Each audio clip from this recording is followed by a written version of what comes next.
ബാലതാരമായി മലയാള സിനിമയിൽ തിളങ്ങിയ താരമാണ് വിഘ്നേഷ്. വാഹനാപകടം മായ്ച്ചു കളഞ്ഞ ഓർമ്മകളിൽ നിന്ന് പൊരുതി നേടിയത് ഇംഗ്ലീഷ് ബിരുദമാണ്. കുബേര സിനിമയിൽ ദിലീപിനൊപ്പം അഭിനയിച്ച് തിളങ്ങിയ വിഘ്നേഷ് നിരവധി മലയാള ചിത്രങ്ങളിലാണ് അഭിനയിച്ചിട്ടുള്ളത്. 2016 ഡിസംബർ 31-നാണ് വിഘ്നേഷ് സഞ്ചരിച്ച ബൈക്ക് അപകടത്തിൽപ്പെട്ടത്. 8 മാസം അബോധാവസ്ഥയിൽ ചികിത്സയിലായിരുന്ന വിഘ്നേഷ് ജീവിതത്തിലേക്ക് തിരിച്ചു വന്നെങ്കിലും ഓർമ്മകൾ നഷ്ടപ്പെട്ടിരുന്നു. തുടർച്ചയായ ചികിത്സയിലൂടെയാണ് വിഘ്നേഷ് ഓർമ്മകളിലേക്ക് പതിയെ തിരിച്ചെത്തിയത്. അങ്കമാലി ഫിസാറ്റിൽ നിന്ന് ബിടെക് പൂർത്തിയാക്കിയ വിഘ്നേഷ് ഓട്ടോമൊബൈൽ കമ്പനിയിൽ ജോലി ചെയ്യുന്നതിനിടെയായിരുന്നു കോഴിക്കോട്ട് കാരപ്പറമ്പ് വെച്ചായിരുന്നു അപകടം. ബൈക്കുകൾ കൂട്ടിയിടിച്ച് റോഡിലേക്ക് തെറിച്ചു വീണ വിഘ്നേഷിന്റെ തലച്ചോറിന് ക്ഷതമേറ്റു. ഇതോടെ ഓർമ്മകൾ മാഞ്ഞ് പിന്നീട് അതിജീവനത്തിന്റെ പാതയിലൂടെ സഞ്ചരിച്ച് വിഘ്നേഷ് തിരിച്ചു കയറിയെങ്കിലും ആരോഗ്യം പൂർണ്ണമായും ഇപ്പോഴും ശരിയായിട്ടില്ല.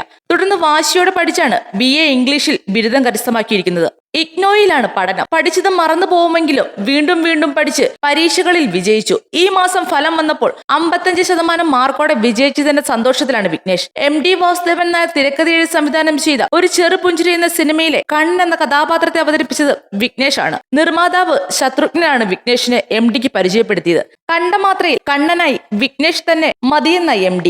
ഇതോടെ ചെറുകഥകളെ അടിസ്ഥാനമാക്കിയ പരമ്പരയിൽ MDയുടെ ബാല്യകാലവും വിഘ്നേഷ് അവതരിപ്പിച്ചു. പുലർവട്ടം, വാസന്തിയും ലക്ഷ്മിയും പിന്നെ ഞാനും, മധുര നൊമ്പരക്കാറ്റ്, ഇങ്ങനെ ഒരു നിലാപക്ഷി, നമ്മൾ തുടങ്ങിയ 12 സിനിമകളിലും 20ഓളം സീരിയലുകളിലും വിഘ്നേഷ് അഭിനയിച്ചിട്ടുണ്ട്. കുബേരനിൽ വിഘ്നേഷിനൊപ്പം അഭിനയിച്ച കീർത്തി സുരേഷ് ഇപ്പോൾ തെന്നിന്ത്യൻ സൂപ്പർ താരമാണ്. കോഴിക്കോട്ട് വെസ്റ്റ് ഹിൽ സ്വദേശിയായ വിഘ്നേഷ് ബോക്സിംഗ് താരം കൂടിയാണ്. പുതിയ സിനിമാ സീരിയൽ വാർത്തകൾക്കായി ഈ ചാനൽ ഒന്ന് മറക്കാതെ സബ്സ്ക്രൈബ് ചെയ്യുക.